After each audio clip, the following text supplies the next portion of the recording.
کیونکہ ساری روایتیں پڑھنے اور ترجمہ کرنے میں تو بہت ٹائم چلا جائے گا. یہ اسی کا خلاصہ ہے. ایک تو یہ کہ آپ کلائی پر رکھ دیں آپ, ایک چیز یہ ہے. دوسری چیز یہ ہے کہ آپ دائیں ہاتھ سے بائیں ہاتھ کو پکڑ لیں, ایسے کریں. دیکھا آپ نے, دائیں ہاتھ سے بائیں ہاتھ کو پکڑ لیں, ایسے بھی باندھا جا سکتا ہے ہاتھ. اعتراض نہیں کرنا چاہیے. بہت سارے لوگ کیا کرتے ہیں, اعتراض کرتے ہیں, امام حرم صاحب ایسا کرتے ہیں, سنت کے خلاف کرتے ہیں. وہ روایتیں ہیں میرے بھائی, آپ جلدی کیوں کرتے ہیں فیصلہ کرنے میں؟ تو آپ ایسے بھی باندھیں, کوئی حرج کی بات نہیں ہے, اور آپ دائیں ہاتھ سے بائیں ہاتھ کو پکڑ لیں, ایسے بھی کوئی حرج کی بات نہیں ہے, اور اس طرح سے ہاتھ کو ہاتھ پر بھی اگر رکھتے ہیں تو بھی کوئی حرج کی بات نہیں ہے. کیونکہ رسغ اور ساعد یعنی بازو, یہ حصہ اور یہ کلائی, سب کو سب پر اس طرح سے اوپر پورے کو پورے پر رکھنے کا بھی ثبوت روایتوں کے اندر موجود ہے. تو یہ تو ہو گئی بات ہاتھ کو ہاتھ پر کیسے رکھنا ہے. اب اس کے بعد دوسرا مسئلہ ہے دونوں ہاتھوں کو کہاں رکھنا ہے. تو زمانے کا پرانا اختلاف ہے, آپ جانتے ہی ہیں.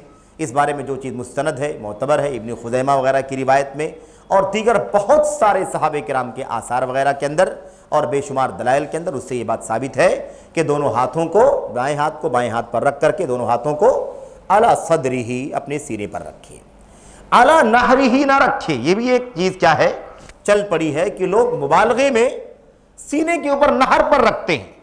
سینے کے اوپر گلے کا حصہ ہے, اس گلے کے حصے پر نہیں رکھنا ہے آپ کو ہاتھ, آپ کو سینے پر رکھنا. سینہ اس ہڈی کو کہا جاتا ہے نا, عظم الصدر جس کو کہتے ہیں, سینے کی ہڈی, اس پر آپ رکھیں, یہ ہے صدر ہی.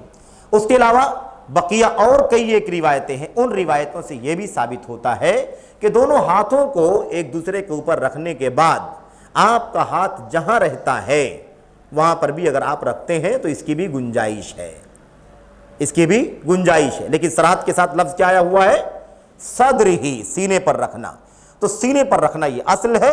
اور اگر کوئی دونوں ہاتھوں کو ایک دوسرے کے اوپر رکھ کر کے, ایسے رکھ کر کے, ٹھیک ہے, جہاں اس کا ہاتھ آتا ہے اس کے جسم کے اوپر, وہاں رکھنے میں بھی کوئی حرج کی بات نہیں ہے. یہ روایت تو صحیح بخاری کی ہے لیکن اس میں کوئی لفظ نہیں آیا ہوا ہے. لیکن ہاتھوں کی کیفیت, جو ہاتھ کے رکھنے کی کیفیت بیان کی گئی ہے, اس کیفیت سے یہ ہاتھ اس کے نیچے نہیں جا سکتا ہے, اس لیے یہ دوسرا طریقہ ہے. تیسرا طریقہ باقی بچتا ہے, ناف پر یا ناف کے بھی نیچے, یعنی عند السرہ یا تحت السرہ, ناف کے اوپر یا ناف کے پاس یا ناف کے نیچے. یہ روایت چونکہ ضعیف ہے اور ایک نہیں بلکہ تقریباً محدثین کا, ائمہ محدثین کا شبہ اتفاق ہے کہ روایت کیا ہے, ضعیف ہے. علی ابن ابی طالب رضی اللہ تعالیٰ عنہ کی روایت ہے, وضع الاکف علی الاکف تحت السرہ, کہ ہتھیلی کو ہتھیلی پر رکھ کر کے ناف کے نیچے رکھا جائے. اب کوئی یہ کہہ سکتا ہے کہ جب آپ یہ کہہ رہے ہیں کہ سینے پر رکھنے کا لفظ آیا ہوا ہے, سینے پر رکھ لیتے ہیں, پھر ہاتھ کو ہاتھ پر رکھ کر کے جہاں ہاتھ پہنچتا ہے وہاں رکھ لیں, تو ہاتھ کو ہاتھ پر رکھنے کے بعد اس کو ناف کے نیچے بھی لے جایا جا سکتا ہے. تو پھر یہ کیوں درست نہیں ہے؟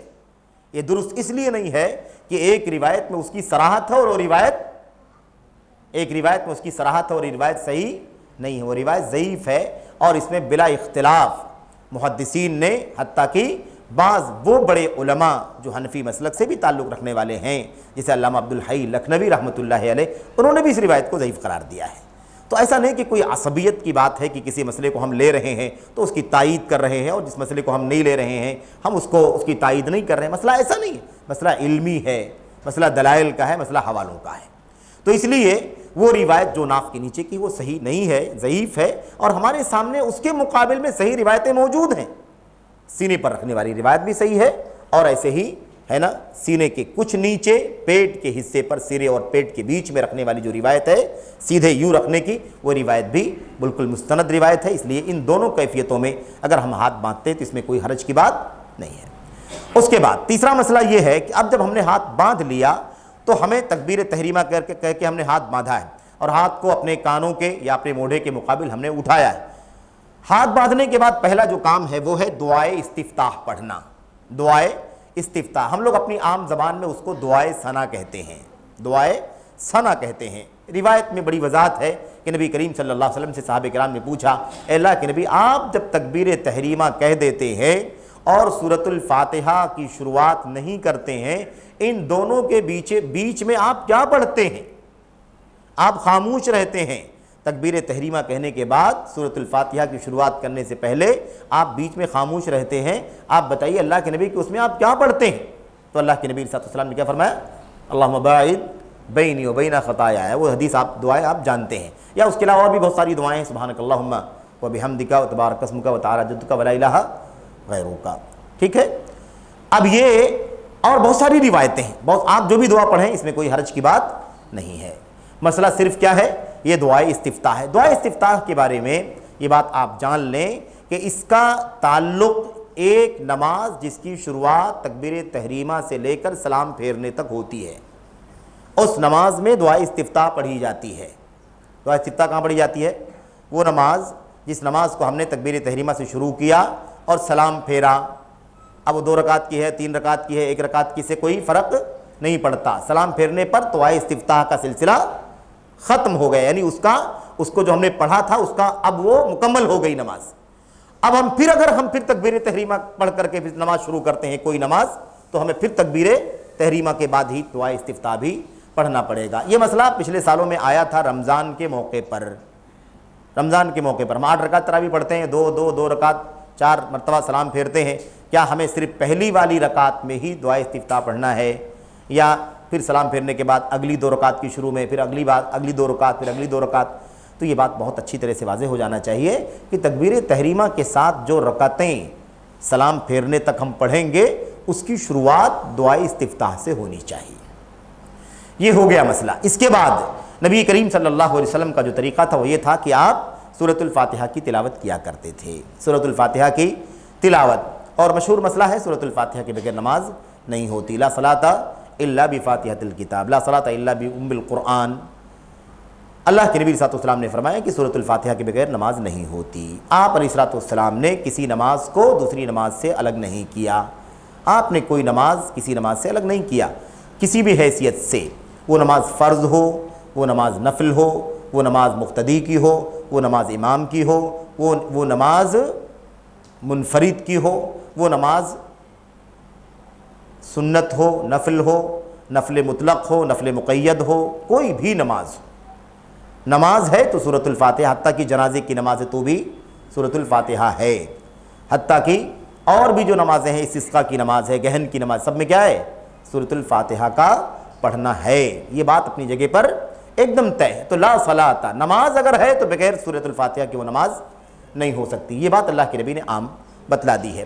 اس لیے اب یہ تفریق کرنا کہ امام ہے تو امام پڑھ رہا ہے، مقتدی نہ پڑھیں کافی ہے، اس بات کے لیے ہمارے پاس کوئی صحیح دلیل نہیں ہے۔ جو روایت پیش کی جاتی ہے کہ جس کا کوئی امام ہو تو اس کی قرأت، امام کی قرأت سارے مقتدیوں کی قرأت ہے، یہ روایت صحیح نہیں ہے، یہ روایت دارقطنی وغیرہ کی ہے غالباً، اور روایت صحیح نہیں ہے، اس لیے اس طرح کی روایتیں قابل اعتبار نہیں ہے۔ صحیح بات یہ ہے کہ ہر ایک کو سورۃ الفاتحہ پڑھنا ہے اور ہر رکعت میں پڑھنا ہے۔ تو اللہ کے نبی علیہ السلام سورۃ الفاتحہ کی تلاوت کیا کرتے تھے، سورۃ الفاتحہ۔ اس کے بعد اللہ کے نبی علیہ السلام ما تیسر من القرآن، ما تیسر من القرآن، جو کچھ قرآن کریم سے آپ کو آسان لگتا آپ اسے پڑھتے، یعنی جو بھی آپ کو یاد ہوتا آپ پڑھتے۔ اب ہمارے لیے بھی کیا ہے کہ ہمیں جو بھی یاد ہو ہم اسے پڑھیں، ہے نا، چند آیتیں، پوری سورت پڑھیں کوئی چھوٹی سی، یا بڑی سورت کا کچھ حصہ پڑھیں، لیکن ہم کیا کریں؟ سورۃ الفاتحہ کے بعد تلاوت کریں۔ آئے گا مسئلہ آگے کہ یہ سورۃ الفاتحہ کے بعد جو کوئی سورت یا چند آیتیں پڑھنے کا مسئلہ ہے، اس کا تعلق کس سے ہے؟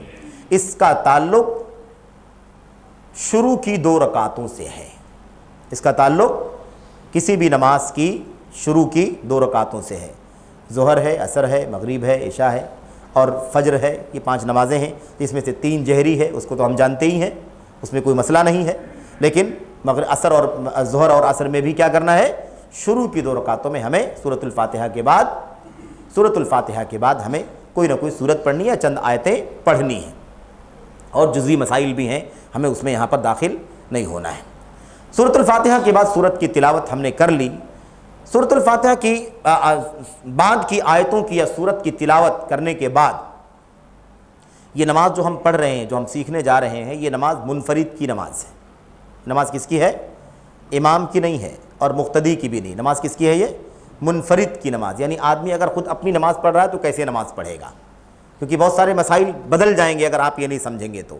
جیسے اگر آپ امام کو اگر اس جگہ پر فٹ کر لیں کہ امام کو سمجھایا جا رہا ہے تو سورۃ الفاتحہ کے بعد امام تو پڑھے گا، بات کی تلاوت کرے گا، لیکن اس کے پیچھے رہنے والا مقتدی نہیں پڑھے گا، کیونکہ اس کو کہا گیا ہے کہ کیا کرنا ہے، آپ کو صرف اور صرف سورۃ الفاتحہ پر اکتفا کرنا ہے۔ تو یہ نماز منفرد کی نماز ہے، تنہا اپنی نماز پڑھنے والے کی نماز ہے، اسے چاہیے کہ وہ ایسے نماز پڑھے۔ خیر، یہ ہو گئی بات چند آیتوں کی تلاوت کرنا۔ اللہ کے نبی صلی اللہ علیہ وسلم کا ایک طریقہ یہ تھا کہ سورۃ الفاتحہ کے بعد آیتوں کے پڑھنے کے بعد ایک لمحہ اس طرح رکتے تھے کہ آپ تکبیر کہیں تو وہ تکبیر اور وہ تلاوت دونوں مکس نہ ہو جائے، تلاوت اور تکبیر دونوں کیا ہو جائے، ایک دوسرے کے ساتھ مل نہ جائے۔ بس ایک لمحہ آپ کی تلاوت ختم ہو گئی، اب ایک لمحہ رک کر کے پھر اس کے بعد آپ کیا کرتے تھے، اللہ اکبر بول کر کے آپ رکوع میں جایا کرتے تھے۔ اب ہمارے سامنے یہاں رکوع میں جانے سے پہلے ایک مسئلہ ہے، کیا، رکوع میں جانے کے لیے تکبیر کہنا ہے۔ یہ تکبیر وہ تکبیر ہے جس کو تکبیر انتقال کہتے ہیں، یعنی ایک حالت سے دوسری حالت میں جانے کے لیے بولی جانے والی تکبیر۔ پہلے والی تکبیر تحریمہ ہے اور یہ تکبیر انتقال ہے، یعنی دوسری حالت میں اب جا رہے ہیں، قیام کے بعد ہم جا رہے ہیں رکوع کے اندر۔ اب رکوع میں جانے کے لیے ہم تکبیر انتقال کہا۔ تکبیر انتقال یہاں بھی وہی مسئلہ ہے کہ آپ تکبیر انتقال کہہ لیں اور کہنے کے ساتھ آپ رکوع میں چلے جائیں۔ رکوع میں جانے کے لیے آپ کو رفع الیدین کرنا ہے، رفع الیدین یعنی وہی اپنے ہاتھوں کو اپنے موڑھے تک یا اپنے کان کی لو تک اٹھانا، اسے لگانا نہیں ہے جیسا کہ اس سے پہلے بات ہو گئی ہے، اور اس کے بعد ہمیں اللہ اکبر بول کر کے رکوع میں چلے جانا ہے۔ رکوع کیسے کرنا ہے، رکوع کی جو کیفیت ہے وہ خاص طور پر ہمیں جاننے کی ضرورت ہے، کیونکہ عام طور پر ایسا لگتا ہے بظاہر دیکھنے میں کہ ہمارے رکوع میں بہت ساری کوتاہیاں ہوتی ہیں۔ تو رکوع میں خاص بات یہ ہے، دیکھیے کہ آدمی جب رکوع میں جائے تو اس کی پشت، اس کی پیٹھ اور اس کا یہ سر، یہ کیا ہونا چاہیے، ایسے ہی مسطح برابر ہونا چاہیے۔ یہ نہ کہ سر بہت زیادہ اوپر ہے پشت نیچے ہے، اور ایسا بھی نہ کہ آدمی سر زیادہ جھکا لے پشت اوپر ہو جائے، ایسے گولائی دار بعض لوگ کر دیتے ہیں، ایسا بھی نہیں ہونا چاہیے۔ بعض لوگ پشت سیدھی رکھتے ہیں لیکن سر کو جھکا دیتے ہیں بالکل بہت زیادہ نیچے، تو سر کو نہیں جھکانا ہے، سر کو پشت کے اعتبار سے ہی رکھنا ہے، نگاہوں کو سجدے کی جگہ پر رکھنا ہے، نگاہوں کو سجدے کی جگہ پر رکھنا ہے۔ اگر آپ سر کو بہت زیادہ جھکا دیں گے تو آپ کی نگاہیں سجدے کی جگہ سے ہٹ جائیں گی، بہت پیچھے کی طرف یا آپ کے پیر کی طرف آپ کی نگاہیں چلی جائیں گی۔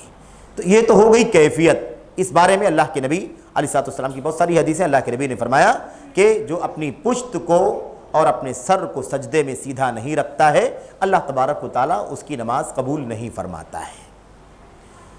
ٹھیک ہے، دوسری بات، رکوع کرنے میں ہماری ذمہ داری یہ ہے کہ ہم اپنے دونوں ہاتھوں کو اپنے گھٹنوں پر رکھیں، اپنے دونوں ہاتھوں کو اپنے گھٹنوں پر رکھیں۔ ابھی یہ جب ہم سارے مسائل پڑھ لیں گے تو ایک طرف سے پھر ہم کھڑے ہو کر کے قیام سے لے کر کے ساری باتوں کی تطبیق کر کے اس کے دہرا لیں گے۔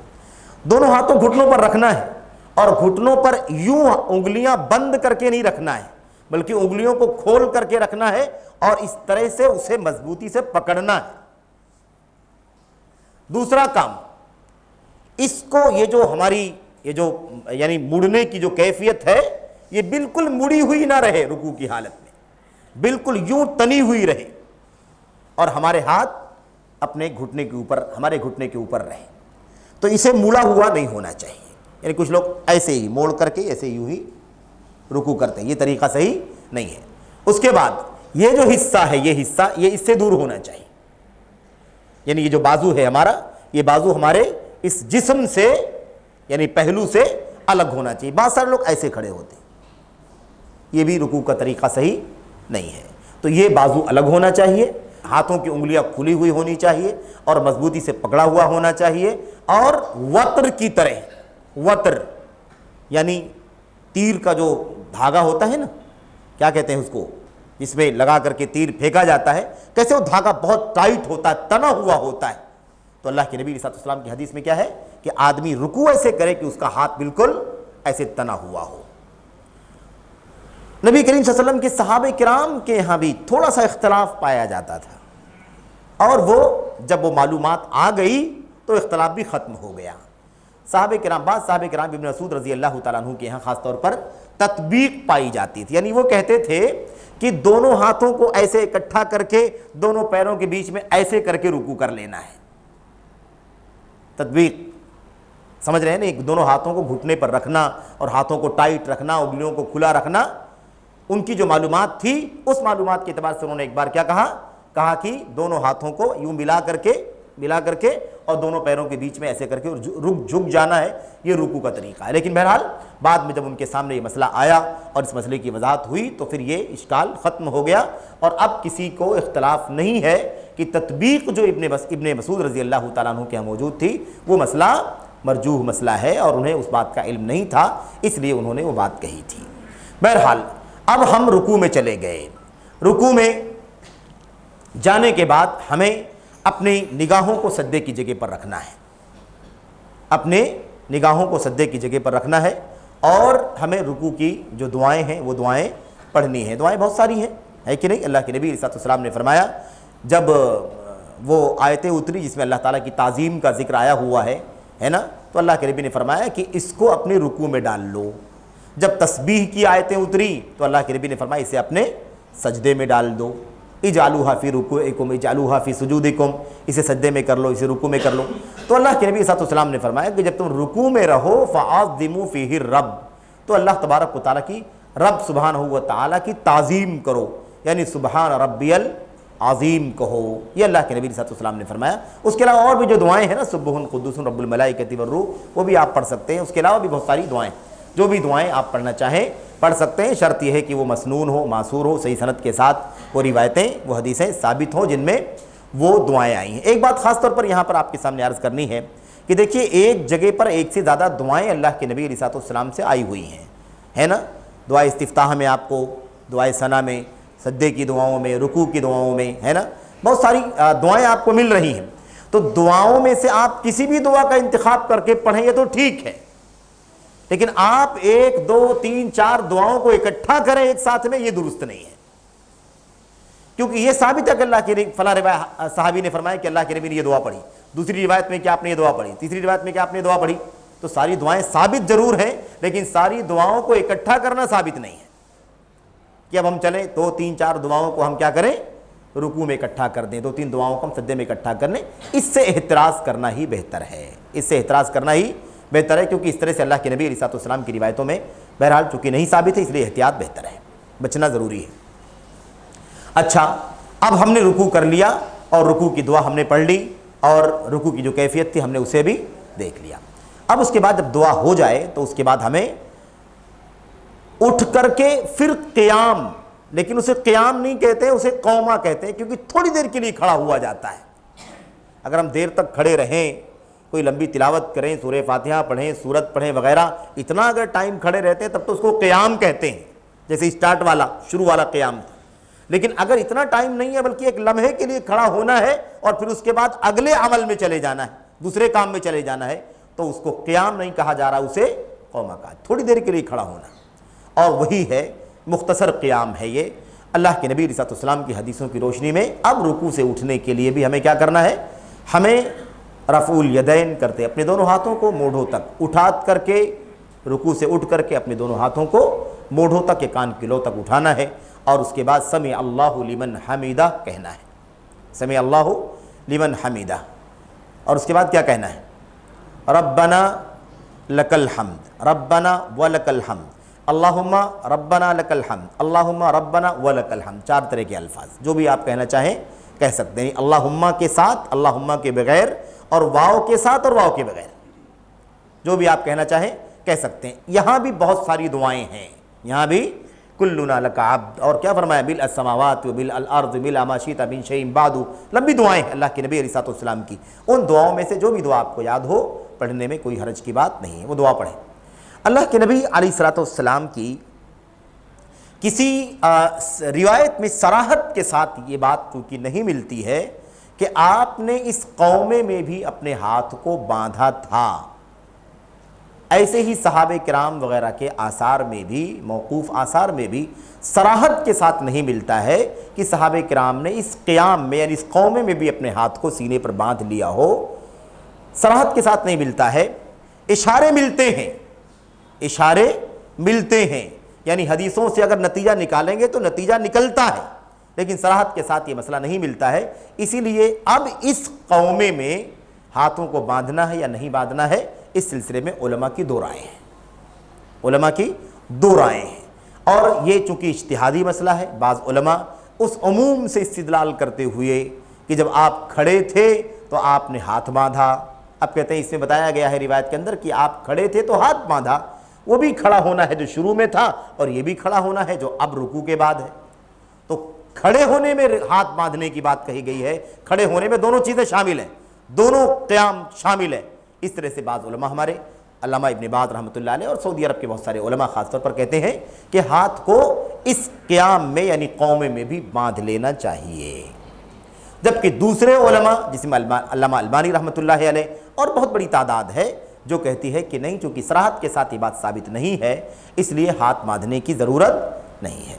اب چونکہ اس مسئلے کو ہم جانتے ہیں کہ اجتہادی مسئلہ ہے، صریح دلیل، صریح ہے نا الفاظ میں کسی کے پاس نہیں کوئی دلیل ہے، اس لیے کوئی فریق کسی فریق پر اعتراض نہ کرے، جو لوگ باندھ رہے ہوں ان کو نہ باندھنے والے نہ ٹوکیں، اور جو لوگ نہ باندھ رہے ہوں ان کو باندھنے والے نہ ٹوکیں، کیونکہ یہ مسئلہ اجتہادی مسئلہ ہے اور حکم کے اعتبار سے استحباب کا مسئلہ ہے، استحباب کا مسئلہ ہے، ایسا نہیں ہے کہ اس کے کرنے پر اجر ملے گا اور اس کے نہ کرنے پر گناہ ملے گا، ایسی بات نہیں ہے۔ اور خاص طور پر مسئلہ کیا ہے؟ اجتہادی ہے۔ اگر آپ اس سلسلے میں اگر مطلب قریب ترین مسئلہ اگر آپ جاننا چاہتے ہو تو زیادہ قریب دلیلوں سے یہی لگتا ہے، دلیلوں سے زیادہ قریب یہی لگتا ہے کہ ہاتھوں کو نہ باندھنا بہتر ہے، لیکن جن کو اطمینان ہے باندھنے والے مسئلے پر بالکل وہ باندھ رہے ہیں تو ان کو ہرگز کوئی ٹوکے نہیں، یا ان کو یہ نہ کہے کہ تم غلط کر رہے ہو، سنت کے خلاف کر رہے ہو، بدعت کر رہے ہو، ایسی چیز نہیں ہونی چاہیے، کیونکہ یہ مسئلہ کبھی کبھی کیا ہوتا ہے، کبھی کبھی بہت زیادہ ایک استحباب کا مسئلہ طول پکڑ جاتا ہے اور آپس میں اختلاف کا باعث بن جاتا ہے، جیسا کہ اس طرح کے مسائل عالمی پیمانے پر بعض ملکوں میں ہو چکے ہیں اور جزوی طور پر تو ہر علاقے میں کچھ نہ کچھ ہوتے رہتے ہیں۔ تو ایک بار یہ مسئلہ ایسے بتا دیا جائے کہ اس کی کوئی صریح دلیل موجود نہیں ہے، اس لیے جس کو جو اطمینان ہے کر سکتا ہے، اس میں کوئی عیب کی بات نہیں ہے۔ اب ہم نے رکوع کر لیا، رکوع کرنے کے بعد ہم نے قومہ کر لیا، اور قومے میں ہم نے کیا کیا؟ ہم نے ہاتھوں کو اٹھا لیا موڑھے تک یا کاندھوں تک، رفع الیدین کر لیا۔ اب آپ گنیں گے تو یہ تیسری جگہ ہے جہاں پر ہم ہاتھوں کو اپنے کانوں کی لو تک یا موڑھوں تک اٹھا رہے ہیں، تکبیر تحریمہ میں، رکوع میں جاتے وقت اور رکوع سے اب اٹھتے وقت، یہ تین جگہیں ہر رکعت کے اندر ہمیں ہاتھوں کو اٹھانا ہے، ان تین جگہوں پر ہمیں ہر رکعت کے اندر ہاتھوں کو اٹھانا ہے۔ چوتھی جگہ جو ہے جب ہم 2 رکعت سے زیادہ کی نماز پڑھیں گے، 3 رکعت 4 رکعت کی نماز پڑھیں گے، یعنی ایک تشہد کے بجائے 2 تشہد والی نماز پڑھیں گے، جب ہمیں اٹھ کر کے تشہد سے، اگر تشہد نہیں ہے یوں ہی اٹھ جا رہے ہیں تو بھی یہ مسئلہ خارج ہے، لیکن اگر تشہد والی نماز ہے اور تشہد ہم کر رہے ہیں تو تشہد سے اٹھنے کے بعد ہم جب دوبارہ ہاتھ باندھیں گے تیسری رکعت کے لیے کھڑے ہونے کے بعد تو ہم اس وقت بھی رفع الیدین کریں گے۔ یہی 4 جگہیں ہیں جن کا ذکر عبداللہ بن عمر رضی اللہ تعالیٰ عنہ کی روایت میں صحیح بخاری وغیرہ کے اندر آیا ہوا ہے۔ بہرحال تو یہ رفع الیدین کی 4 جگہیں ہیں۔ ہم نے رکوع کر لیا، قومہ کر لیا، قومہ کرنے کے بعد اب ہمیں سجدے میں جانا ہے، سجدے میں جانا ہے۔ اللہ کے نبی صلی اللہ علیہ وسلم کا جو طریقہ تھا وہ یہ تھا کہ آپ قومہ اچھی طرح کرتے تھے، قومہ اچھی طرح سے کرتے تھے، حتیٰ تعتدل قائما، اللہ کے نبی نے فرمایا جب تم رکوع سے اٹھو تو اچھی طرح سیدھے کھڑے ہو جاؤ، یوں نہیں کہ آپ رکوع سے اٹھے اور سمع اللہ لمن حمدہ ربنا لک الحمد اور کہتے ہوئے آپ یوں، آپ کی کمر پوری سیدھی بھی نہیں ہوئی اور ٹھہراؤ بھی نہیں پایا گیا اور پھر آپ سجدے میں چلے گئے۔ اللہ کے نبی علیہ السلام کی وہ حدیث جو مشہور ترین حدیث ہے جس کو حدیث المسیء صلاتہ کہا جاتا ہے، یعنی وہ روایت جس میں نماز اچھی طرح نہ پڑھنے والے کا تذکرہ ہے اور اللہ کے نبی علیہ السلام نے اس صحابی کو نماز کا طریقہ سکھایا تھا، اس میں بھی یہی ہے نا، آئے جلدی جلدی نماز پڑھی، آئے سلام کیا، اس کے بعد پھر آئے نماز پڑھی، پھر آئے نماز پڑھی، پھر آئے، اللہ کے نبی نے فرمایا ارجع فصلی فإنک لم تصلی، جاؤ پھر سے نماز پڑھو، بھائی نماز پڑھی نہیں تم نے۔ پتہ یہ چلا کہ نماز کو اگر سنت کے مطابق نہیں پڑھا جائے گا تو اللہ کے نبی نے اس کا نام کیا دیا ہے؟ نماز پڑھا ہی نہیں۔ جب نماز پڑھا ہی نہیں تو ثواب کہاں سے ملے گا، اس کا اجر کہاں سے ملے گا؟ صحیح معنوں میں اللہ تعالیٰ کے یہاں قبول بھی نہیں ہوگی۔ تو اللہ کے نبی علیہ السلام نے یہ طریقہ، اچھا یہ طریقہ ہر جگہ ہے، آپ قیام کے بعد جب رکوع میں جائیں تو رکوع کی حالت میں اطمینان سے رکوع کریں، پیٹھ سیدھی ہو جائے، سر برابر ہو جائے، ہاتھ پیروں پر آ جائے، انگلیاں کھلی ہوئی ہوں، اور اطمینان سے آپ تسبیحات پڑھیں، دعائیں پڑھیں، اور اس کے بعد پھر اس کے بعد اٹھیں، اور اٹھنے کے بعد پھر اطمینان سے کھڑے ہو جائیں، سیدھے کھڑے ہو جائیں، ساری ہڈیاں کھڑے ہونے کی حالت میں جہاں جہاں آتی ہیں سب آ جائیں، اور پھر اس کے بعد اب پھر اللہ اکبر بول کر کے آپ سجدے میں جائیں۔ اب ہم سجدے میں جا رہے ہیں، سجدے میں جانے میں جو سب سے پہلا مسئلہ آتا ہے وہ یہ آتا ہے کہ گھٹنوں کو پہلے رکھنا ہے یا ہاتھوں کو پہلے رکھنا ہے۔ یہ مسئلہ سب سے زیادہ، اور آج کل تو الحمدللہ اس میں اختلافات نہیں ہے زیادہ، لیکن ایک زمانہ تھا کہ کافی اختلافات اس مسئلے میں ہوئے۔ اس مسئلے میں جو اختلاف کا خلاصہ ہے وہ یہی ہے کہ دونوں شکلیں جائز ہیں، ہاتھوں کو پہلے رکھنا، گھٹنوں کو بعد میں، گھٹنوں کو پہلے رکھنا، ہاتھوں کو بعد میں، جائز دونوں شکلیں۔ اب علماء کی وہ طبقہ جو ہاتھوں کو پہلے رکھنے گھٹنوں کو بعد میں رکھنے کے لیے کہتا ہے، وہ کہتا ہے ہاتھوں کو پہلے رکھنا افضل ہے، گھٹنوں کو بعد میں رکھنا، اور جو گھٹنوں کو رکھنے کا قائل ہے وہ کہتا ہے گھٹنوں کو پہلے رکھنا افضل ہے، ہاتھوں کو بعد میں رکھنا، یعنی جائز دونوں سمجھتے ہیں، دونوں صورتوں کو دونوں طبقے علماء کے جائز سمجھتے ہیں، لیکن وہ اس کو افضل سمجھتا ہے اور وہ اس کو افضل سمجھتا ہے۔ اس لیے ہمیں بھی اس معاملے میں شدت نہیں کرنی چاہیے۔ جن مسائل میں اجتہادی اختلاف ہو اور اس مسئلے میں کوئی صریح دلیل موجود نہیں ہو، ایسی صورت میں ہمیں کیا کرنا چاہیے؟ ہمیں تحمل سے، برداشت سے کام لینا چاہیے، اور اس مسئلے کو ایسا بڑا مسئلہ نہیں بنانا چاہیے کہ مسلمانوں میں انتشار اور اختلاف کا سبب بن جائے۔ یہ بنیادی چیز ہے۔ اب ہم سجدے میں جا رہے ہیں، ہم نے ہاتھ پہلے رکھا یا گھٹنا پہلے رکھا، اس میں کوئی حرج کی بات نہیں ہے۔ سجدہ کرنے میں ہمیں 7 ہڈیوں کو زمین پر ٹیکنا ہے۔ اللہ اکبر بول کر کے سجدے میں جائیں گے، ہاتھ پہلے رکھیں یا گھٹنا پہلے رکھیں، اپنے جسم کی 7 ہڈیوں کو زمین پر ٹیکیں۔ پہلی بات یہ ہے، اس کے بغیر سجدہ نہیں ہوگا، اس کے بغیر سجدہ نہیں ہوگا۔ اللہ کے نبی نے فرمایا امرت ان اسجد علی 7 اعظم، مجھے حکم ملا ہے کہ میں 7 ہڈیوں پر سجدہ کروں۔ تو اللہ کے نبی علیہ السلام نے کیا فرمایا؟ آپ نے فرمایا یدین، دونوں ہاتھ، رکبتین، دونوں گھٹنے، و اطراف القدمین، اور دونوں پیروں کا کنارہ یعنی انگلیوں والا حصہ 6 ہو گئے، اور پیشانی۔ اور کیا فرمایا؟ پیشانی، یہ سر زمین پر ٹیکنا ہے ناک کے ساتھ، ناک سمیت، پیشانی اور ناک سمیت۔ اس کا ایک اور زیادہ فائدہ ہے کہ اگر ہم باقاعدہ سجدہ کریں گے تو پھر سجدے کی کیفیت جو ہے، اس کا جو طریقہ ہے، اس میں غلطی نہیں ہوگی ہم سے۔ 7 ہڈیوں کو اچھی طرح زمین پر اطمینان سے ٹیکو، یعنی آپ کو ایسا نہ لگے کہ آپ بہت سمٹ کر کے ٹیک رہے ہیں یا بہت زیادہ اپنے آپ کو آگے بڑھا کر کے ٹیک رہے ہیں۔ اعتدال کے ساتھ اگر اطمینان سے اگر آپ ٹیکتے ہیں سجدے میں تو آپ کی سجدے کی ساری کیفیت ایسے ہی برابر ہو جائے گی جیسے سنت کے اندر مطلوب ہے۔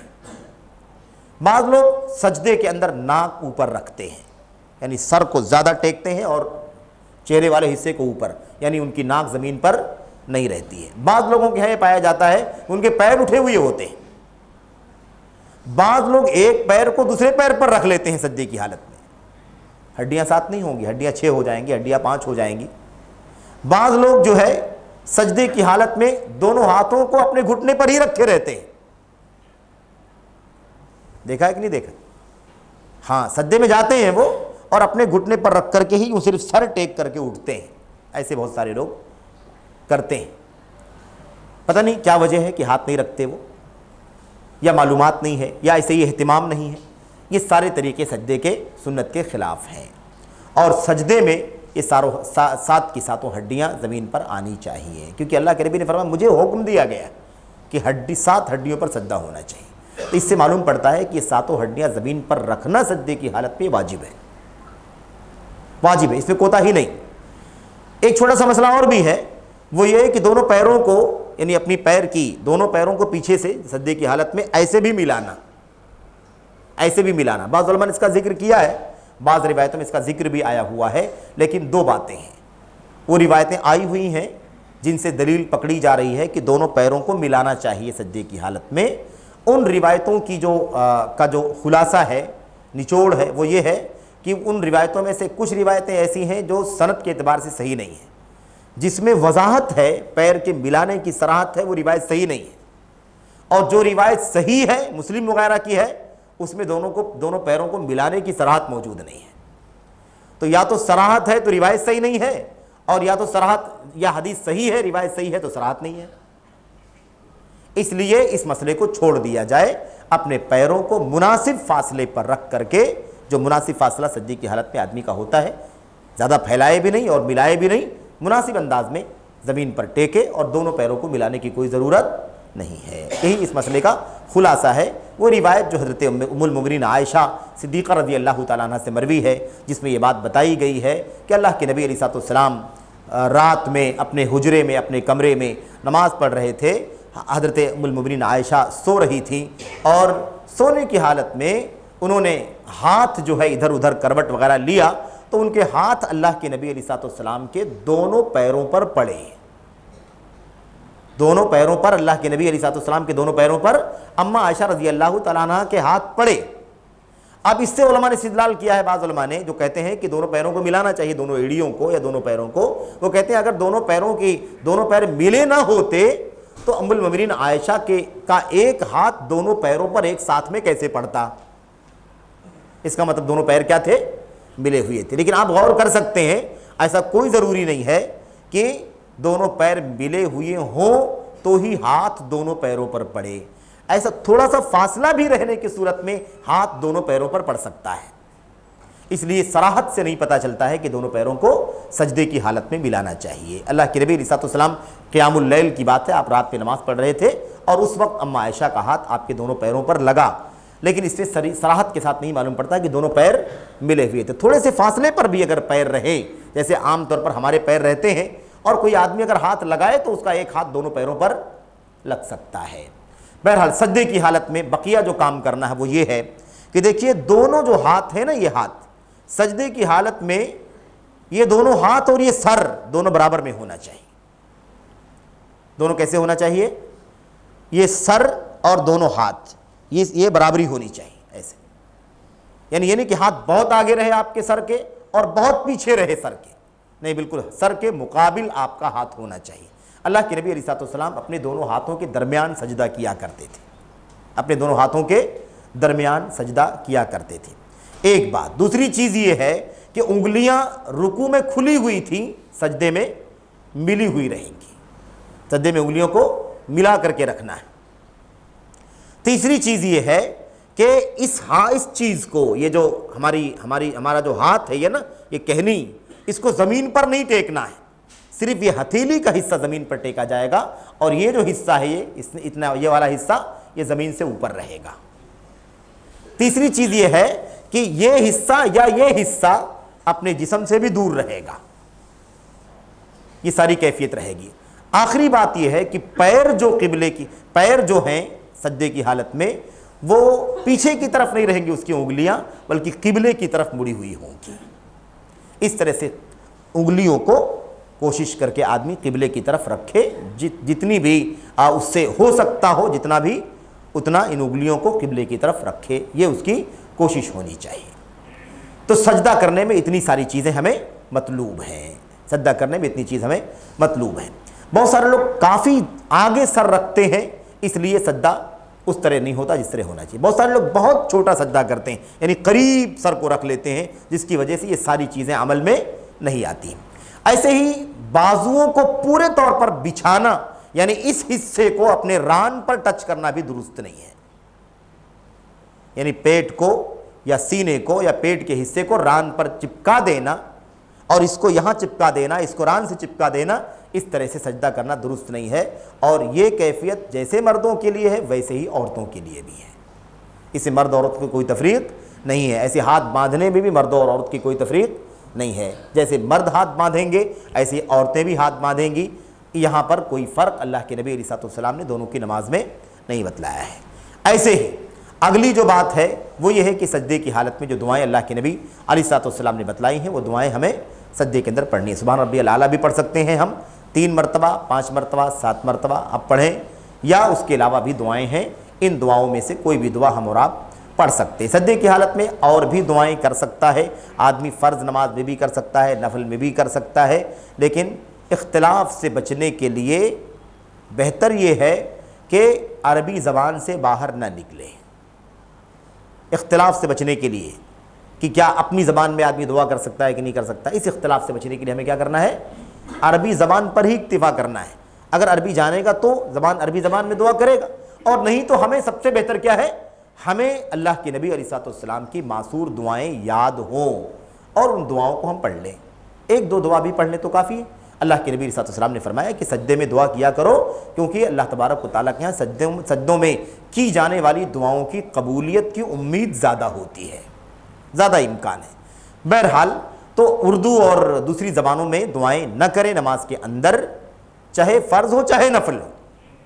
تمام نمازوں کے اندر احتیاط کا تقاضا یہ ہے کہ ہم غیر عربی میں کوئی دعا نہ کریں۔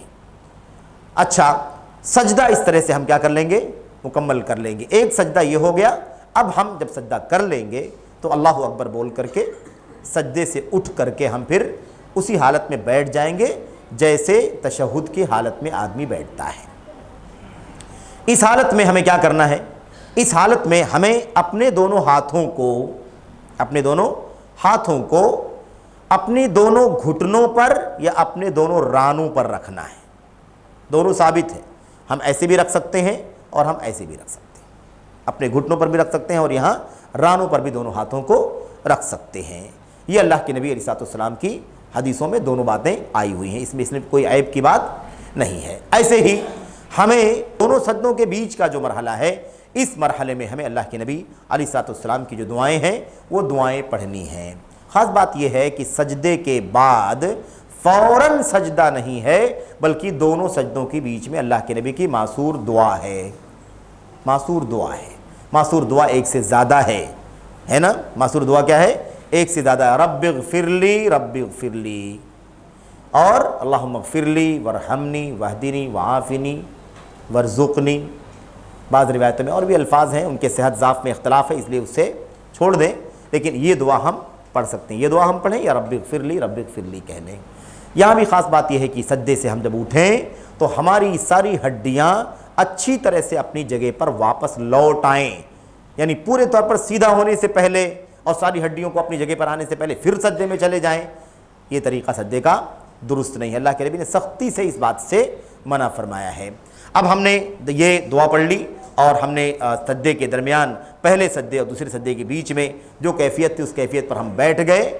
اس کے بعد ہمیں دوسرا سجدہ کرنا ہے، اللہ اکبر کہیں، دوسرے سجدے میں جائیں، دوسرے سجدے میں ویسے ہی سجدہ کریں، وہی دعائیں پڑھیں جو ہم نے پڑھی تھی اس سے پہلے والے سجدے کی کیفیت میں۔ اب ہم جب اٹھ گئے دوسرے سجدے سے بھی ہم نے اٹھ کر کے اللہ اکبر کہا اور ہم اٹھ کر کے بیٹھ گئے، تو اب ہمیں اگلی دوسری رکعت کے لیے کھڑا ہونا ہے۔ 2 رکعت کی نماز ہے، ہم نے دوسری رکعت کے لیے ہمیں کیا کرنا ہے؟ کھڑا ہونا ہے۔ دوسری رکعت کے لیے کھڑا ہونا ہے تو سیدھے ہی سجدے سے اٹھ کر کے کھڑا نہیں ہو جانا ہے، سجدے سے اٹھ کر کے سیدھے ہی کھڑا نہیں ہو جانا۔ یہاں پر ایک چھوٹا سا مسئلہ ہے جس کو جلسہ استراحت کہا جاتا ہے، لیکن یہ بھی یاد رہے کہ جلسہ استراحت ہے، جلسہ راحت نہیں ہے۔ یہ اس میں بھی جلسہ استراحت کے مسئلے پر بھی ہمارے بہت سارے لوگ مبالغہ کرنا شروع کر دیتے ہیں، کہتے ہیں کہ جلسہ استراحت کی سنت لوگوں نے ضائع کر دی ہے۔ اس نام پر اب جب جلسہ استراحت کرنا ہے تو اس کو لمبا بیٹھ جاتے ہیں۔ تو جلسہ استراحت معمولی سا ایک لمحے کا انتظار، وہ انتظار کتنا ہے؟ وہ انتظار اتنا ہے کہ آپ کا سجدے سے اٹھ کر کے بیٹھنا اور کھڑا ہونا دونوں میں فاصلہ ہو جائے۔ سجدے سے اٹھ کر کے بیٹھنے اور کھڑے ہونے میں دوسری رکعت کے لیے فاصلہ ہو جائے، ایسا نہ ہو کہ آپ سجدے سے کھڑے ہو جائیں، سجدے سے اٹھ کر کے آپ بیٹھ جائیں جیسے سجدے سے پہلے والی کیفیت تھی آپ کی، اور اس کے بعد پھر اگلے مرحلے میں آپ کھڑے ہونے کا قدم اٹھائیں، یعنی کھڑے ہونے والے مرحلے کی طرف جائیں۔ اس بیچ والے معمولی سے انتظار کو جو ہم بیٹھتے ہیں بیٹھ کر کے پھر کھڑے ہوتے ہیں، اسی کو جلسے استراحت کہتے ہیں۔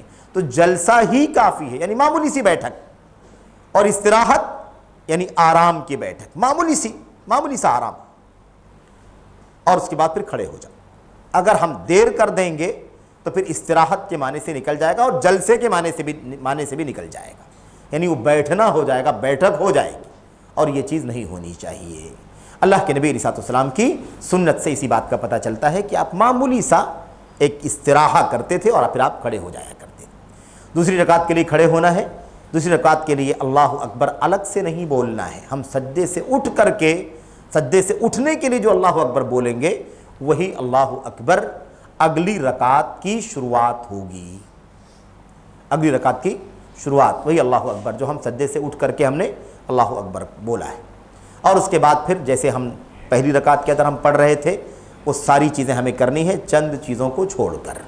مثال کے طور پر اب اس دوسری رکعت کے اندر ہمیں دعائے استفتاح نہیں پڑھنا ہے، دعائے استفتاح نہیں پڑھنا ہے، یہ اس میں سے ایک بہت نمایاں فرق ہے، اور بھی بہت سارے فرق ہو سکتے ہیں، اگر ہم آگے مزید رکعتوں کو ساتھ میں جوڑیں گے تو اور بھی کچھ فرق آپ کے سامنے آئیں گے۔ اچھا، تکبیر تحریمہ، تکبیر انتقال، یعنی سجدے سے اٹھ کر کے ہم نے دوسری رکعت شروع کی ہے، یہاں پر دوسرا فرق کیا ہے؟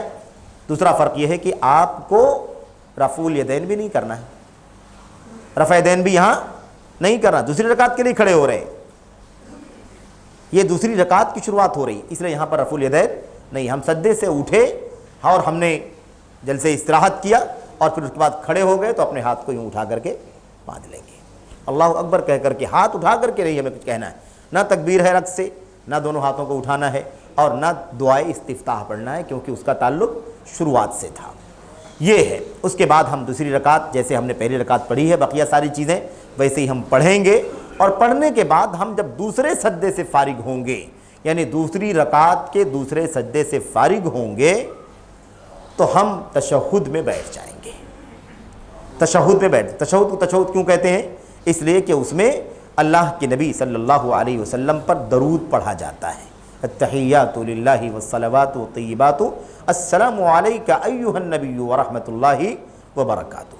تو اللہ کے نبی علیہ السلام پر سلامتی پیش کی جاتی ہے، سلامتی کی دعا کی جاتی ہے۔ بہرحال، اور یہ بھی یاد رہے کہ اس میں بھی آپ کو التحیات کے علاوہ آپ کے لیے درود پڑھنا بھی مسنون ہے، درود بھی پڑھنا مسنون ہے، اگر پڑھیں تو بہتر ہے، اور اگر نہیں پڑھتے ہیں تو نماز پر کوئی فرق نہیں پڑے گا، لیکن بہرحال کبھی نہ کبھی اس کا بھی اہتمام کیا جانا چاہیے، یعنی پہلے تشہد میں بھی ہمیں تحیات کے علاوہ درود، اگر آپ مقتدی ہوں گے تو کبھی آپ کو موقع مل سکتا ہے، کبھی نہیں بھی مل سکتا ہے امام کی نماز کے اعتبار سے، اور اگر آپ منفرد ہیں یا امام ہیں تو آپ کے اختیار میں ہے، آپ چاہیں تو پڑھیں چاہے تو نہ پڑھیں۔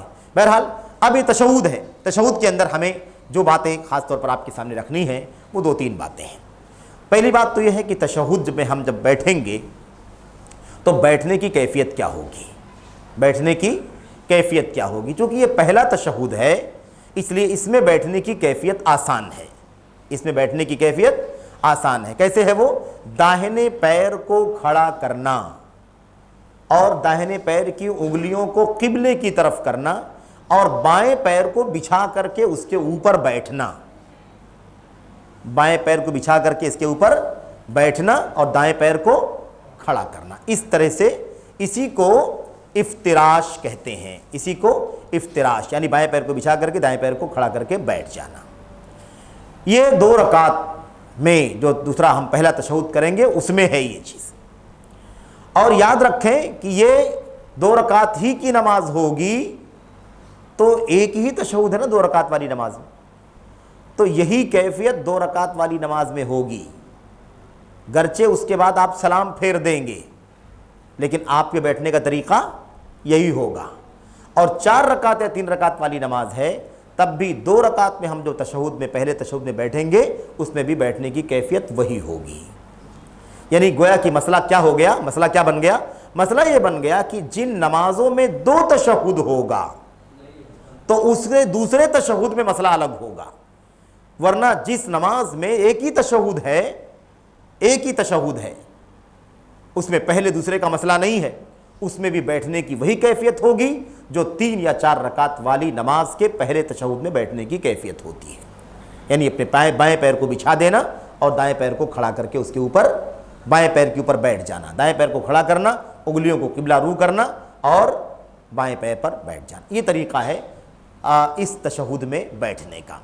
اس کے بعد یہ ہاتھ کہاں رہیں گے آپ کے ہاتھ جو ہے وہ جیسا کہ اس سے پہلے بات آئی تھی کہ آپ کے ران پر رہیں یا آپ کے گھٹنوں پر رہیں، اس میں کوئی حرج کی بات نہیں ہے، لیکن یہاں یاد رہے کہ آپ کا دایاں ہاتھ آپ کے گھٹنے پر رہے گا، آپ کا دایاں ہاتھ آپ کے گھٹنے پر رہے گا، اس لیے کہ آپ کو تشہد کی حالت میں مزید ہمیں کیا بتلایا گیا ہے، تشہد میں زبان سے بولنے کے ساتھ عمل کی تطبیق بھی سکھایا گیا ہے، عمل کی تطبیق بھی، زبان سے ہم اللہ کے نبی صلی اللہ علیہ وسلم کی رسالت کی نبوت کی گواہی دیتے ہیں اور آپ پر سلام بھیجتے ہیں، تو اسی کے ساتھ ساتھ کیا کرنا ہے، اسی کے ساتھ ساتھ ہمیں اپنی انگلی سے اشارہ کر کے بھی اس کی گواہی دینا ہے، یعنی گویا کہ یہاں گواہی زبانی بھی ہے اور زبانی گواہی کے ساتھ ساتھ عملی بھی گواہی ہے۔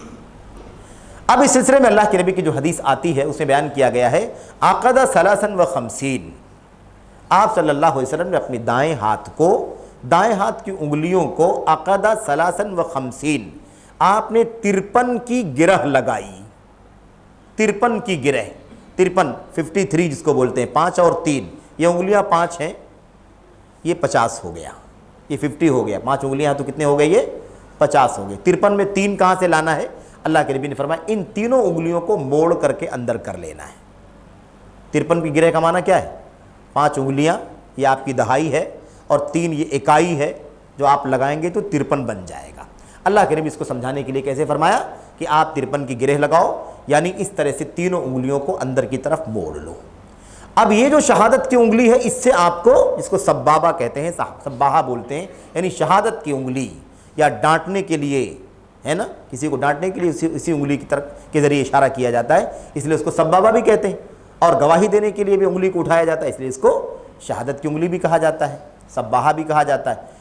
تو اب یہ ہو گئی بات، تینوں انگلیوں کو موڑ لینا اور اس انگلی کو اٹھانا قبلے کی طرف، یاد رہے زمین کی طرف نہیں، کس کی طرف، قبلے کی طرف، زمین کی طرف نہیں کرنا ہے، ایسے نہیں رکھنا ہے، ایسے رکھنا ہے، ٹھیک ہے۔ اس انگوٹھے کو کیا کرنا ہے، اس انگوٹھے کو 3 کیفیت حدیثوں کے اندر شارحین حدیث نے، محدثین نے 3 کیفیت بتلائی ہے، آپ جیسے بھی چاہیں کر سکتے ہیں، اس کو تینوں انگلیوں کے اندر بھی موڑ سکتے ہیں، 3 انگلیاں جو ہم موڑ رہے ہیں اندر، اس کے اندر بھی موڑ سکتے ہیں، اور ان تینوں اس انگوٹھے کو اس کے جڑ پر بھی رکھ سکتے ہیں، بیچ والی انگلی کے جڑ پر بھی آپ ایسے بھی رکھ سکتے ہیں۔ اس کے علاوہ 53 والی گرہ کے ساتھ آپ دائرہ بھی بنا سکتے ہیں، یہ کیفیت بھی آپ کر سکتے ہیں، ایسے دائرہ بنا لیں، اس کی جڑ پر رکھ لیں یا اس کو اندر کر لیں، یہ تینوں کیفیتیں آپ کر سکتے ہیں، لیکن یہ انگلی شہادت کی اٹھی ہوئی ہونی چاہیے قبلے کی طرف۔ اب یہاں پر 1-2 مسئلے آپ کے ساتھ خاص طور پر آپ کے سامنے پیش کرنا، بیان کرنا ہے۔ دیکھیے اس میں کیا ہے، یہ انگلی جو ہے نا، یہ شہادت کی انگلی ہے، اور اس کے ذریعے ہم اللہ کے نبی علیہ السلام کی رسالت اور نبوت کی گواہی زبان کے ساتھ ساتھ انگلی سے بھی دے رہے ہیں۔ ہمارے سامنے ایسی کوئی دلیل نہیں ہے کہ جب زبان کے ساتھ انگلی سے بھی گواہی کا اشارہ کرنا ہے تو گواہی کے لفظ پر ہی اشارہ کرنا ہے، ہمارے پاس ایسی کوئی دلیل موجود نہیں ہے۔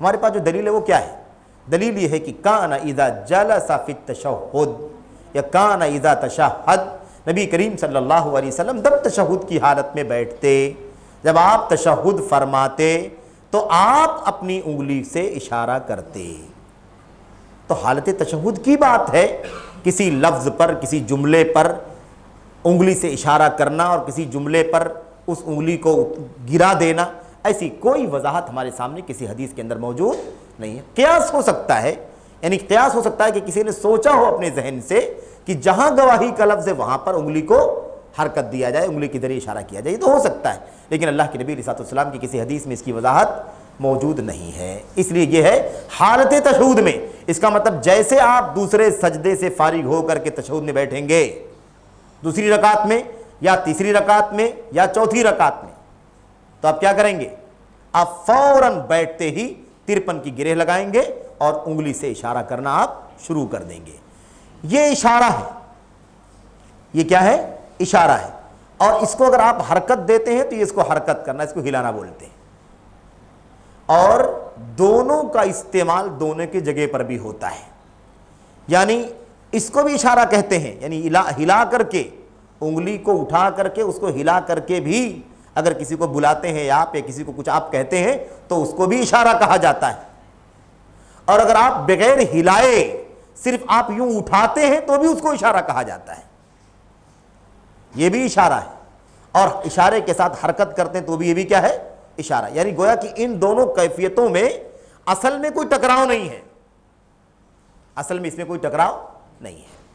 اچھا، اس کے بعد ہمیں کیا کرنا ہے؟ تشہد میں بیٹھتے ہی اپنی انگلی کو اٹھا لینا ہے، قبلہ رو کرنا ہے، نیچے کی طرف نہیں ہونا چاہیے. اس کے بعد ہمیں اشارہ کرنا ہے یا حرکت دینا ہے، اس بارے میں تھوڑا سا اختلاف ہے. اس کا خلاصہ یہ ہے کہ اللہ کے نبی علیہ الصلوۃ والسلام کی بعض حدیثوں میں یہ آیا ہوا ہے کہ آپ اشارہ کرتے تھے، حرکت نہیں کرتے تھے، ہلاتے نہیں تھے. اور بعض روایتوں میں یہ ہے کہ آپ حرکت دیتے تھے. کانا یحرکها یدعو بها یدعو بها ویحرکها، آپ اس کے ذریعے دعا کرتے تھے، یعنی دعاؤں کے الفاظ پر اسے ہلاتے تھے. اور دوسری روایت میں کیا بتایا گیا؟ آپ حرکت نہیں دیتے تھے، ہلاتے نہیں تھے. ابھی دونوں حدیثیں آپس میں کیا ہو گئیں؟ ٹکرا گئیں. ان دونوں روایتوں کو جب محدثین نے دیکھا تو دونوں روایتوں کو سامنے رکھ کر کے اس کی تطبیق بتائی کہ دونوں روایتوں کو سمجھنا کیسے ہے. امام بیہقی رحمۃ اللہ علیہ نے اپنی کتاب شعب الایمان کے اندر یا ایسی سنن کے اندر اور ایسی بعد کے ائمہ میں، ابھی آج قریب کے 200 سال 300 سال پہلے کے جو علماء ہیں، اس میں مثال کے طور پر علامہ صنعانی نے سبل السلام میں اور دیگر علماء نے بھی ان دونوں حدیثوں کو اکٹھا کر کے اس کو سمجھایا ہے کہ جس حدیث میں یہ بات آئی ہے کہ آپ اسے ہلاتے تھے، اس کا معنی یہ نہیں ہے کہ آپ پورے تشہد میں ہلاتے رہتے تھے، آپ دعاؤں کے الفاظ پہ ہلایا کرتے تھے، اس لیے ہلانا کہہ دیا. اور جس روایت میں آیا ہوا کہ آپ نہیں ہلاتے تھے، اس کا معنی یہ ہے کہ آپ مسلسل نہیں ہلاتے تھے. یعنی جہاں ہلانے کی نفی کی گئی ہے اس کا معنی یہ ہے کہ آپ پورے تشہد میں نہیں ہلاتے تھے. اور جہاں کہا گیا کہ آپ حرکت دیتے تھے، ہلاتے تھے، اس کا معنی یہ ہے کہ آپ دعاؤں کے الفاظ پر اشارہ کرتے تھے اور حرکت دیا کرتے تھے. اچھا، ایک بات اور بھی آپ کے سامنے آ جائے کہ یہ جو انگلی ہے، انگلی کا جو اشارہ ہے نا، یہ اشارہ، اس کو حرکت دینا، اشارہ کرنا، اس میں کوئی عیب نہیں، کوئی مسئلہ نہیں. آپ اشارہ بھی کیے تو بھی کافی ہے اور آپ حرکت دیتے ہیں تو بھی کافی، اس میں کوئی مسئلہ نہیں. ایک ہی بات خالی یاد رکھنا ہے کہ اسے ایسے نہیں کرنا ہے، یعنی بالکل پورا نیچے کرنا، پورا اوپر کرنا، پورا نیچے کرنا، پورا اوپر کرنا، ایسے نہیں کرنا ہے. کیوں معلوم ہے آپ کو؟ کیونکہ اس کو ہلانا نہیں کہتے ہیں عربی میں، اس کو خفض اور رفع کرنا کہتے ہیں. یعنی پست کرنا اور بلند کرنا، نیچے کرنا اور اوپر کرنا. حرکت کیسے دینی ہے؟ علامہ البانی رحمۃ اللہ علیہ کہتے ہیں جب آدمی تشہد کی حالت میں شہادت کی انگلی کو حرکت دے، اشارہ کرے، حرکت دے تو کیسے کرے؟ ہینن لینن، ایک دم اطمینان سے اور نرمی کے ساتھ. دیکھ رہے ہیں نا، یہ معمولی اشارہ ہے کہ نہیں اشارہ ہے؟ معمولی اشارہ. یعنی ایسا نہیں ہونا چاہیے کہ آپ ایسے کر رہے ہیں تو بغل والی نماز کو لگ رہا ہے کہ بھئی آپ کیا کر رہے ہیں. یعنی آپ کی نماز دیکھ کر کے خلل بھی نہیں ہونا چاہیے. کیونکہ علامہ البانی رحمۃ اللہ نے فرمایا کہ اگر اس کیفیت کا نام اگر دینا ہو تو اس کو حرکت نہیں کہا جائے گا، اس کو خفض اور رفع کہا جائے گا، پست کرنا، بلند کرنا کہا جائے گا. اس لیے ہلانے کی کیفیت کیا ہونی چاہیے؟ بالکل اسموتھلی، آرام سے، ہیرن لین، بالکل اطمینان سے. اور اتنا حرکت دینا ہے کہ وہ نیچے کی طرف نہ جائے، قبلہ روح سے ہٹے نہیں، قبلہ روح سے ہٹے نہیں. اچھا، وقت تھوڑا زیادہ ہو رہا ہے اور میں بس 5 منٹ مکمل کروں گا. یہ تشہد میں ہمیں یہ کرنا ہے. اب تشہد کی دعائیں ہمیں پڑھنی ہیں. ہم نے کہا پہلا تشہد ہے یہ تحیات، اور اس کے ساتھ درود بھی ہم پڑھیں، ہے نا، ہمارے لیے مسنون ہے. اور تشہد میں انگلیوں کو حرکت دینے کی کیفیت کیا ہے وہ آپ کے سامنے آ گئی. اب اس کے بعد ہمیں سلام پھیرنا ہے. سلام پھیرنے کا جو طریقہ ہے وہ یہ ہے کہ ہم السلام علیکم ورحمۃ اللہ، السلام علیکم ورحمۃ اللہ، دائیں طرف اور بائیں طرف. سلام پھیرنے میں ہماری نگاہیں کہاں جانی چاہیے؟ کہاں؟ دائیں طرف جانی چاہیے، بائیں طرف جانی چاہیے، آپ کے موڑھے کی طرف نہیں جانی چاہیے. سلام پھیرتے السلام علیکم ورحمۃ اللہ، اس کو نہیں دیکھنا ہے. السلام علیکم ورحمۃ اللہ، یہ موڑا نہیں دیکھنا ہے، السلام علیکم ورحمۃ اللہ، بائیں طرف، ان یمینہ ان یسارہ، اپنی دائیں طرف اور اپنے بائیں طرف آپ چہرہ کرتے سلام پھیرتے تھے، یہ طریقہ ہونا چاہیے۔ اچھا خیر، سلام ہم نے پھیر دیا، سلام پھیرنے کے بعد ایک بات اور بیان کر کے بات ختم کر دیتے ہیں۔ اگر یہ نماز 3 رکعت کی ہو یا 4 رکعت کی ہو تو ایسی صورت میں تشہد جو آخری ہوگا اس میں بیٹھنے کی تھوڑی سی کیفیت آپ کے سامنے آ جائے۔ اس تشہد میں جو دوسرے تشہد کے بعد ہوگا، مطلب ایک تشہد ختم ہونے کے بعد دوسری تشہد میں، سلام پھیرنے والے تشہد میں، جب وہ 4 رکعت یا 3 رکعت کی نماز ہو، ظاہر ہے کہ فجر کی نماز سے باہر ہو جائے گی، کہ فجر کی نماز میں ایک ہی تشہد ہے، وہی اول ہے وہی آخر ہے، اس لیے اس میں بیٹھنے کی کیفیت وہی ہوگی جو ہم نے 2 رکعت میں پڑھا ہے۔ 4 رکعت میں بیٹھنے کا جو طریقہ ہے وہ یہ ہے کہ آدمی تورک کرے۔ تورک، ورک جو ہے نا، وہ انسان کے جسم کے اس حصے کو کہا جاتا ہے جس کو ہم پٹھا کہتے ہیں، ہے نا، کولہا یا پٹھا کہتے ہیں نا، اس کو عربی میں ورک کہتے ہیں، اور اس کے بل بیٹھنے کو تورک کہتے ہیں۔ سلام پھیرنے والے تشہد میں بیٹھنے کا طریقہ یہ ہے کہ آدمی تورک کرے۔ تورک کا مطلب یہ ہے کہ اپنے بائیں پیر کو دائیں پیر کے نیچے سے باہر نکالے اور اپنے ورک پر بیٹھے، یعنی اپنے کولہے پر، اپنے پٹھے پر بیٹھے، زمین پر بیٹھ جائے اور بائیں پیر کو دائیں پیر کے نیچے سے باہر نکالے اور انگلیوں کو قبلے کی طرف موڑے، اور دایاں پیر کیسا رہے گا؟ کھڑا رہے گا، اور اس کی انگلیاں بھی قبلے کی طرف رہیں گی، اس کی انگلیاں بھی قبلے کی طرف، اور بائیں پیر کو باہر نکال کر کے اس کی انگلیاں بھی قبلے کی طرف۔ یہ ایک کیفیت ہے، تورک کا یہ طریقہ ہے، اور یہی بات صحیح ہے کہ 2 رکعت والی نماز میں یا 2 رکعت میں بیٹھنے کا طریقہ بچھانے والا ہوگا، بائیں پیر کو بچھا کر کے بیٹھ جاؤ، دائیں پیر کو کھڑا کرو، اور جن نمازوں میں 2 تشہد ہوتا ہے اس کے آخری تشہد میں اس طرح سے بیٹھا جائے گا جس کو ہم تورک کہتے ہیں۔ 2 کیفیت اور بھی ہے تورک کرنے کی، بیٹھا ایسے ہی جائے گا لیکن ہم نے دائیں پیر کو کھڑا کیا تھا پہلے والے میں اور بائیں پیر کو نیچے سے باہر نکالا تھا، ایک کیفیت یاد رہے۔ دوسری کیفیت کیا ہے؟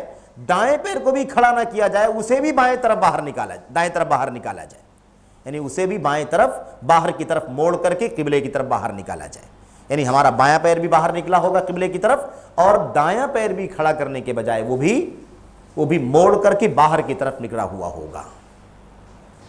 آئی بات سمجھ میں؟ یہ دوسری کیفیت۔ تیسری کیفیت یہ ہے کہ یہ جو دوسری کیفیت ہے ایسے ہی تورک کیا جائے، لیکن بائیں پیر کو دائیں پیر کے نیچے سے باہر نکالنے کے بجائے پیر اور پڈلی کے بیچ سے باہر نکالا جائے۔ کیسے ہوگا؟ اسی لیے اسماعیل صاحب نے تطبیق بھی رکھا ہے تاکہ یہ مسئلہ ہم اچھی طرح سے کسی ساتھی کو یہاں بلا کر کے بٹھائیں اور اس کے بعد ہم دیکھیں کہ کیسے اس کو کیا جائے گا۔ یہ تینوں صورتیں نبی کریم صلی اللہ علیہ وسلم کی بالکل صحیح مستند حدیثوں میں ثابت ہیں۔ دونوں پیروں کو باہر نکالنا، اور تیسری کیفیت ہے کہ پیروں کو باہر نکالنے کے بجائے، دائیں پیر کو باہر نکالا ہے ہم نے، بائیں پیر کو باہر نکالنے کے بجائے فولڈنگ میں، یعنی اس ران اس کے اور اس پڈلی کے بیچ سے باہر نکالیں۔ اس طرح سے یہ 3 سنتیں نبی کریم صلی اللہ علیہ وسلم کی ہے۔ ہم سلام پھیرے تو ان میں سے کوئی بھی کیفیت لے کر کے بیٹھ جائیں اور اس کے بعد سلام پھیر لیں۔ سلام پھیرنے سے پہلے کیونکہ سلام والا تشہد والا دوسرا تشہد ہوگا، سلام پھیرنے والا تشہد، اس لیے اس میں اور بھی دعائیں ہیں جو دعائیں معصور ہیں، ہے نا، اللہم انی ظلمت نفسی، یا اس کے علاوہ 4 چیزوں سے اللہ تبارک و تعالیٰ کی پناہ مانگنا، ہے نا، وہ ساری چیزیں پڑھی جائیں۔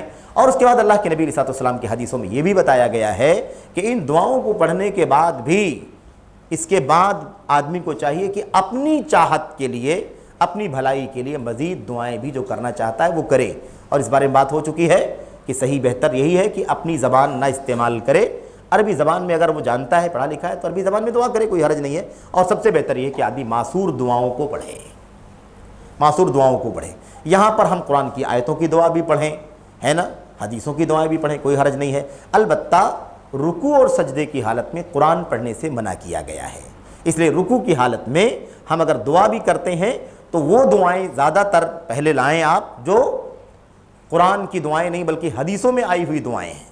البتہ اگر کوئی قرآن کی آیت جس میں دعا ہے دعا کی نیت سے اگر کوئی آیت پڑھتا ہے، تلاوت کی نیت سے نہیں پڑھتا بلکہ دعا کی نیت سے پڑھتا ہے، تو میں سمجھتا ہوں اللہ کی ذات سے امید ہے کہ یہ بھی درست ہوگا، کیونکہ وہ دعا کر رہا ہے نہ کہ قرآن کریم کی تلاوت کر رہا ہے۔ جس ربنا آتنا فی الدنیا حسنہ ہے، سب سے بڑی دعا، سب سے عظیم دعا ہے۔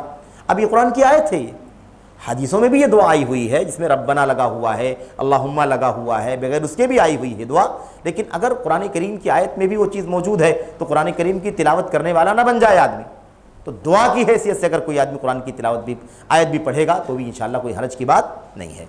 تو یہ بہرحال بہت اختصار کے ساتھ چند باتیں ہوئیں، بہت ساری باتیں چھوٹ گئی ہوں گی جو آپ کے ذہنوں میں آ رہی ہوں گی، تو وہ کچھ تطبیق میں آ جائیں گی اور کچھ باتیں سوالات جوابات کے میں جب ہم بیٹھیں گے تو اس میں بہت ساری باتیں آ جائیں گی۔ اللہ سے دعا کرتے ہیں کہ اللہ تعالی ہم سب کو نماز کا طریقہ سیکھنے کی، جاننے کی توفیق عطا فرمائے، آمین رب العالمین۔ السلام علیکم ورحمۃ اللہ وبرکاتہ۔